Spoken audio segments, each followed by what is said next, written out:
அனைத்து நண்பர்களுக்கும் வணக்கம்.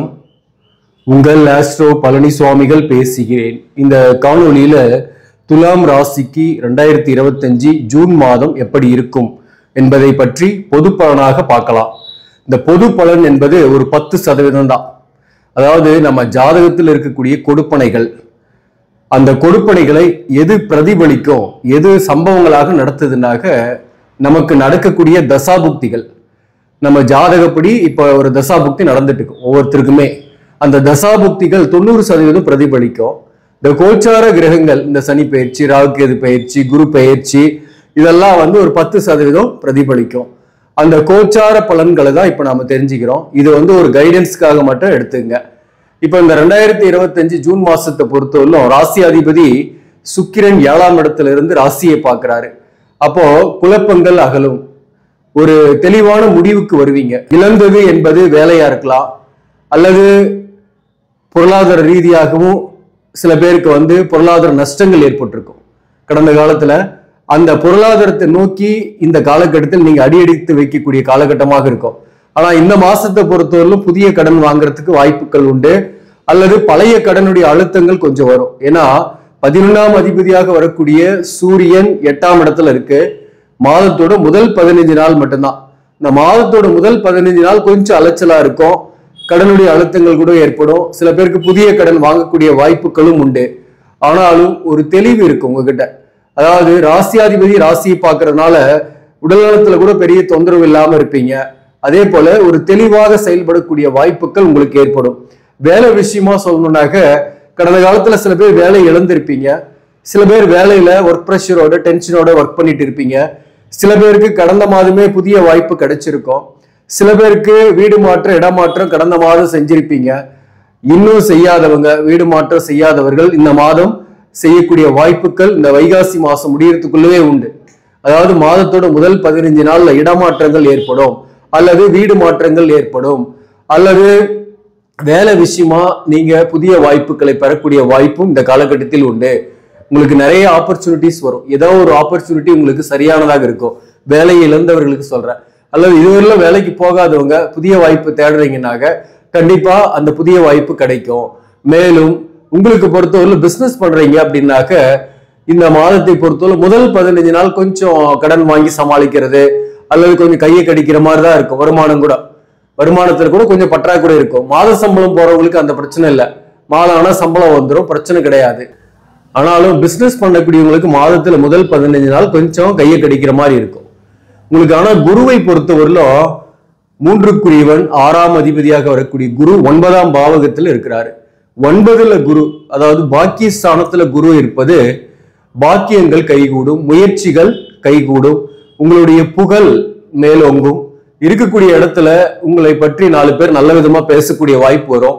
அவமானம் பழிச்சொல் அகலும். கடந்த காலத்தில் ஏற்பட்ட மற்றவர்களால் ஏற்பட்ட அவமானங்கள் பழிச்சொல் நீங்கும். அதாவது இந்த குருவோட பார்வை 3ஆம் பாவகத்துக்கு விழுறதுனால தைரிய வீரிய ஸ்தானம் வலுப்பெறுது. அந்த வகையில தைரியமா செயல்படுவீங்க. அதே போல இந்த காலகட்டத்தை பொறுத்தவரையிலும் புத்திர பாக்கியம் இல்லாதவர்களுக்கு புத்திர பாக்கியம் கிடைக்கக்கூடிய வாய்ப்புகள் உண்டு. மேலும் பாக்கியங்கள் கைகூடும். திருமணம் ஆகாதவர்களுக்கு திருமணம் ஆகக்கூடிய வாய்ப்பும் உண்டு. இந்த செவ்வாயை பொறுத்தவரையிலும் ராசிக்கு 11ஆம் இடத்துல கேதுவோடு இணைஞ்சிருப்பாரு. அதாவது ஜூன் 6ஆம் தேதியில இருந்து சிம்மத்துல செவ்வாய். ஆனா கேதுவோட இணைஞ்சிருக்கிறது தான் ஒரு சின்ன நெகட்டிவ். வாழ்க்கை துணை ஒரு வகையில் கொஞ்சம் செலவுகள் ஆகும், அல்லது வாழ்க்கை துணிவுடன் கொஞ்சம் கருத்து வேறுபாடு வரலாம். ஆனாலும் வாழ்க்கை துணிவரால் ஆதாயங்கள் உண்டு. ஏன்னா 7ஆம் அதிபதி 11ஆம் பாவகத்தில் இருக்கும்போது வாழ்க்கை துணிவரால் ஆதாயம் உண்டு. ஆனா அவருக்கே சில பிரச்சனை இருக்கும், அல்லது அவங்களுக்கே உடல்நல பாதிப்பு தொந்தரவுகள் வரும். அதுல கொஞ்சம் நீங்க கான்சன்ட்ரேஷன் பண்ணிக்கணும். மேலும் உங்களுக்கு 2க்குரியவன் 11ஆம் பாவகத்தில் இருக்கிறாரு. குருவோட பார்வை 3ஆம் இடத்துல விழுறதுனால திருமணம் ஆகாதவர்களுக்கு திருமணத்திற்காக வரன்கள் வரும், அல்லது எதிர்கால வாழ்க்கை துணைவரை சந்திக்கக்கூடிய வாய்ப்புகள் சில பேருக்கு ஏற்படும். குறிப்பா மறுமணத்திற்காக முயற்சி பண்ணக்கூடியவர்களுக்கு மறுமணத்திற்கான வரன்கள் வர்றதோ, அல்லது எதிர்பார்க்காம உங்களை ஒருத்தர் விரும்பக்கூடிய வாய்ப்போ இந்த நேரத்தில் ஏற்படும். குறிப்பா ஏதோ ஒரு வகையில் எதிர்ப்பாளினுடைய அப்ரோச்சஸ் எல்லாம் இந்த காலகட்டத்தில் வரும். இந்த எதிர்ப்பாளினுடைய அப்ரோச்சஸ் அல்லது சப்போர்ட்ஸ் ஓரளவுக்கு உங்களுக்கு பெனிஃபிட்டா தான் இருக்கும். ஏன்னா 7ஆம் அதிபதி 11ல இருக்கும் போது 11ஆம் அதிபதி மாதத்தோட பிற்பகுதியில 9க்கு போயிடுறாரு. 9ஆம் பாவகத்துல சூரியன் புதன் அங்கே ஆட்சி பெறாரு. அதாவது மாதத்தோட தொடக்கத்திலிருந்தே புதன் ஆட்சி 9ல, குருவும் சேர்ந்து இருக்கு. இந்த குரு சூரியன் புதன் இந்த சேர்க்கை 9ஆம் பாவகத்துல இருக்கிறது வந்து தொலைதூர பயணங்களுக்கு சாத்தியம் உண்டு. அதாவது வெளிநாட்டுக்காக விசா ட்ரை பண்ணிட்டுக்கிறீங்க, படிக்கிறதுக்காகவோ அல்லது வேலைக்காகவோ முயற்சி பண்றீங்கன்னா அந்த முயற்சிகள் சக்சஸ் ஆகும், விசா கிடைக்கும். வெளிநாட்டில் இருப்பவங்க தொலைதூர பயணம் வந்து தாய்நாட்டுக்கு வந்து போகக்கூடிய வாய்ப்பு இந்த காலகட்டத்தில் உண்டு. சில பேருக்கு வந்து பாத்தீங்கன்னாக்க குறிப்பா வேற மாநிலத்தில் ஒர்க் பண்றீங்கன்னா கூட சொந்த ஊருக்கு வந்து போகக்கூடிய ஒரு நீண்ட தூர பயணங்கள் ஏற்படும். அதே போல சில பேருக்கு வந்து வெளிநாட்டில் இருக்கக்கூடிய நண்பர்கள் அல்லது உறவுகளால ஆதாயங்களும் இந்த காலகட்டத்தில் உண்டு. இந்த 9ல குரு சூரியன் இருக்கிறது நல்ல விஷயம். புதனுமே அங்க ஆட்சி பெறாரு. அப்ப கண்டிப்பா புத்திரபாக்கியம் கிடைக்காதவர்களுக்கு புத்திரபாக்கியம் கிடைக்கும். கல்வியில உயர்கல்விக்காக முயற்சி பண்ணக்கூடியவர்களுக்கு உயர்கல்வி கிடைக்கக்கூடிய வாய்ப்பு உண்டு. விரும்பிய இடத்துல சீட்டு கிடைக்கும். அது வெளியூர்ல போய் படிக்கிற மாதிரியான சூழ்நிலைகள் வரும். மேலும் சில பேருக்கெல்லாம் திருமணம் ஆகலைன்னா திருமணம் ஆகக்கூடிய வாய்ப்புகளும் இந்த காலகட்டத்தில் உண்டு. சோ அப்போ வந்து இந்த குரு நல்லாதான் இருக்கிறாரு, புதன் ஆட்சி பெற்று இருக்கிறாரு, பிரச்சனை கிடையாது. இந்த ராகு கேதுவை பொறுத்தவரையிலும் ராகு வந்து 5ஆம் இடத்துலயும் கேது வந்து 11ஆம் இடத்துலயும் இருக்கு. இந்த ராகுக்கு செவ்வாயோட பார்வை இந்த மாதத்தை பொறுத்தவரையிலும் இருக்கு. அந்த வகையில பிள்ளைகள் தொடர்பான கவலைகள் சில பேருக்கு இருக்கும். பிள்ளைகளுக்கு செலவு பண்ணுவீங்க, எக்ஸ்பென்சஸ் ஆகும், ஃபீஸ் கட்டுறது, மற்ற செலவுகள் இருக்கும். பிள்ளைகளுடைய உடல்நலத்துல கூட கொஞ்சம் கவனம் செலுத்திக்கணும் இந்த மாதத்தை பொறுத்தவரையிலும். குறிப்பா சகோதர சகோதரி வகைகள், அங்காளி பங்காளிகள் அல்லது உங்களுக்கு சொந்த பந்தங்களால ஒரு ஒற்றுமை இல்லாம இருக்கும் அல்லது கருத்து வேறுபாடுகள் இந்த காலகட்டத்தில் ஏற்படும். சோ அதனால உறவுகளுடன் கொஞ்சம் டிஸ்டன்ஸ் கீப் பண்ணி இருக்கிறது நல்லது. சில உறவுகளால மனக்கசப்புகளும் வந்து போகக்கூடிய வாய்ப்பு உண்டு. ஆனா புத்திசாலித்தனமா செயல்படுவீங்க. கோபம் டென்ஷன் இருக்கும். பிறர் மேல் இருக்கக்கூடிய இந்த கோபம் டென்ஷனை குறைக்கிறது இந்த மாதத்தை பொறுத்தவரையிலும் நல்லது. குறிப்பா நீங்க சந்திக்கக்கூடியவர்கள் உங்களை டென்ஷன் படுத்துவாங்க மாதத்தோட முதல் பகுதியில. அப்போ ஏதாவது ஒரு ஹார்ஸா பேசிடுறீங்க அல்லது நியாயமான விஷயத்தையே கூட நறுக்கு தெரிந்தார் போல பேசுனீங்கன்னு வச்சுங்களேன், அது வந்து மற்றவங்களை புண்படுத்தும். ஏதோ ஒரு வகையில் அவங்களால பாதிப்புகளும் வரும். இந்த சூரியனோட பார்வை 2ஆம் பாவகத்துக்கு விழுறதுனால வார்த்தைகளில் கவனம் செலுத்திங்க, வாக்கு கொடுக்காதீங்க, ஜாமீன் கையெழுத்து போடாதீங்க, பணம் கொடுக்குறது வாங்குறதுல கொஞ்சம் கவனமா இருங்க. கொடுத்தீங்கன்னா திரும்பி வராது. அதாவது எவிடன்ஸ் இல்லாம கொடுத்துட்டீங்கன்னா திரும்பி வர்றதுக்கு வாய்ப்பு இல்லை. அதே போல வாங்கினாலே ஒரு எவிடன்ஸை கிரியேட் பண்ணீங்க. சொத்து, வீடு, வாகனம் சம்பந்தமான நன்மைகளும் உண்டு சில பேருக்கு. அந்த சொத்து வாங்குறது, வீடு வாங்குறது அல்லது பூர்வீக சொத்துல ஆதாயம் கிடைக்கிறது, அதை விற்கிறதுனால ஆதாயம் கிடைக்கிறது போன்றவை சில பேருக்கு உண்டு. ஸோ இந்த மாதத்தை பொறுத்த இதெல்லாம் நிறைய பாசிட்டிவ் இருக்கு. இப்போ துலாம் ராசிக்கு இருக்கக்கூடிய பெரிய பிரச்சனை என்னன்னாக்க எப்பயுமே ஒரு கணவன் மனைவிக்குள் ஒரு ஆர்கியூமெண்ட் இருந்துகிட்டே இருக்கும், கருத்து வேறுபாடுகள் இருந்துகிட்டே இருக்கும். அது தீருமா அப்படின்னாக்க இந்த மாசத்தை பொறுத்தவரையிலும் அது தீராது. ஆனா 7ஆம் இடத்துல சுக்கிரன் இருக்கிறதுனால வாழ்க்கை துணைவர் வந்து நேசிக்கக்கூடியவராக நீங்க இருப்பீங்க. என்னதான் இருந்தாலும் வாழ்க்கை துணைவரை விட்டு கொடுக்காம இருப்பீங்க. வாழ்க்கை துணைவரோட ஒரு மிஸ் அண்டர்ஸ்டாண்டிங்கே இருந்தா கூட வாழ்க்கை துணைவரை விட்டு கொடுக்காம இருக்கிறது தான் இந்த மாதம். அதனால குடும்பத்தில் பெரிய பிரச்சனைகள் இல்லாமல் இருக்கும். அதே போல கணவன் மனைவி பிரிந்திருக்கீங்க, ஒரு தற்காலிக பிரிவாக இருக்கு அப்படின்னாக அப்ப கூட உங்களுடைய அப்ரோச்சஸ் இருக்கும். அந்த அப்ரோச்சுக்குரிய பதிலும் இந்த மாதத்தை பொறுத்தவரையிலும் கிடைக்கும். ஸோ அதனால இழந்ததை பெரும் மாதம் அப்படின்னு கூட சொல்லலாம். இழந்ததை பெறக்கூடிய காலகட்டமாகவும் இருக்கும். ஸோ கடந்த காலத்துல குடும்ப வாழ்க்கையில வாழ்க்கை துணைவரை இழந்தவர்கள், தனித்திருப்பவர்களுக்கு இந்த நேரத்துல ஒரு புதிய உறவு வரலாம் அல்லது மறுமணம் நடக்கலாம். அந்த வகையிலையும் நல்ல ஒரு மாதம் தான் இது.